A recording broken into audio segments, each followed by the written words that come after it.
Hello friends, welcome to home fit zone. இன்றைக்கி இந்த வீடியோவில் நல்ல ஒரு பிரேக்ஃபாஸ்ட் ரெசிபி. வழக்கமாக நம்ம செய்கிறதோட நல்ல டிஃப்ரெண்ட்டாக இருக்கும். ஒரு காரசாரமான சிக்கன் கிரேவியோ இல்லைனா வெஜ் குருமாவோட நல்ல காம்பினேஷனாக இருக்கும்.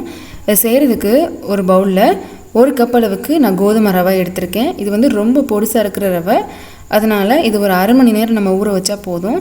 கொஞ்சம் தடிமனாக இருக்கிற மாதிரி இருந்ததுன்னா 1 மணி நேரம் நீங்கள் ஊற வைக்கணும். வெதுவெதுப்பான தண்ணி ஊற்றி ஊற வச்சுக்கோங்க. இப்போ இது ஒரு அரை மணி நேரம் ஊறினதுக்கப்புறம் பார்க்கலாம். இப்போ பார்த்தீங்கன்னா நல்லா ஊறி வந்திருக்கு. இந்த தண்ணியெல்லாம் வடிச்சிட்டு இது தனியாக எடுத்துகிட்டு வந்துடுங்க.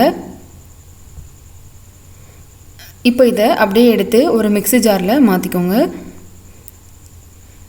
இது கூட சேர்க்குறதுக்கு 1 கப் அளவுக்கு ரவை எடுத்துருந்தீங்கன்னா அதே கப்பில் அரை கப் அளவுக்கு துருவின தேங்காய் எடுத்துக்கோங்க.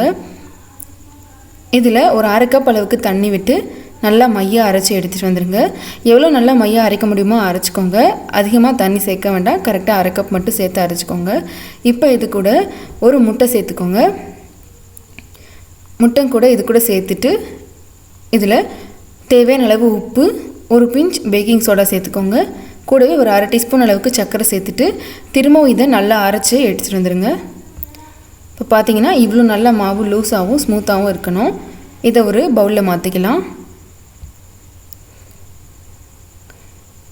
இப்போ நமக்கு தேவையான மாவு ரெடி ஆயிடுச்சு.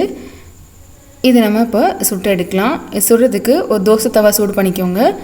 லேசாக மட்டும் எண்ணெய் தடவிட்டு மாவு இந்த மாதிரி கரண்டியில் எடுத்து ரொம்ப லேசாக தேய்க்கக்கூடாது. நம்ம ஊத்தாப்பத்துக்கு போடுறத விட கொஞ்சம் மெல்லிசாக இருக்கணும். இந்த மாதிரி இப்போ இதை மூடி வச்சு நம்ம வேக வச்சு எடுக்கலாம். ஒரு 2 நிமிஷம் சிம்மில் வச்சு அப்படியே இருக்கட்டும், நல்லா வெந்துடும். இப்போ ஹை ஃப்ளேமில் மாற்றிட்டு நல்லா ஒரு சைடு அழுத்தினீங்கன்னா இன்னொரு சைடு நல்லா உங்களுக்கு செவந்து கிடைக்கும்.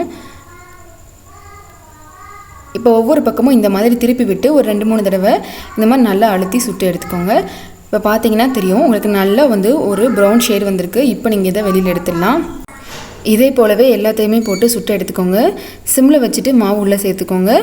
இதை மூடி வச்சு ஒரு 1.5 நிமிஷத்துலேருந்து 2 நிமிஷம் விட்டுட்டு இப்போ ஹை ஃப்ளேமில் மாற்றிட்டு எல்லா பக்கமும் விடாமல் திருப்பி போட்டு இந்த மாதிரி சுட்டு எடுத்துக்கோங்க.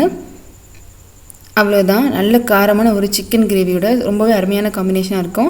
வழக்கமாக நம்ம செய்கிற தோசை இட்லியை விட நல்லா டிஃப்ரெண்ட்டாகவும் இருக்கும். எவ்வளோ நல்லா சாஃப்டாக இருக்குன்னு உங்களுக்கு பார்த்தாவே தெரியும். கண்டிப்பாக இதே மாதிரியே நீங்களும் செஞ்சு பாருங்கள். ஒரு நல்ல டிஃப்ரெண்ட்டான ஒரு பிரேக்ஃபாஸ்ட் ரெசிபியாக இருக்கும். இந்த ரெசிபி உங்களுக்கு பிடிச்சிருந்ததுன்னா லைக் பண்ணுங்கள், ஷேர் பண்ணுங்கள், கமெண்ட் பண்ணுங்கள். கண்டிப்பாக ஹோம் ஃபிட் ஜோனுக்கு சப்ஸ்கிரைப் பண்ண மறக்காதீங்க. இதே போல் ஒரு நல்ல ரெசிபியோட நாளைக்கு உங்களை மீட் பண்ணுறேன். அது வரைக்கும் பாய்.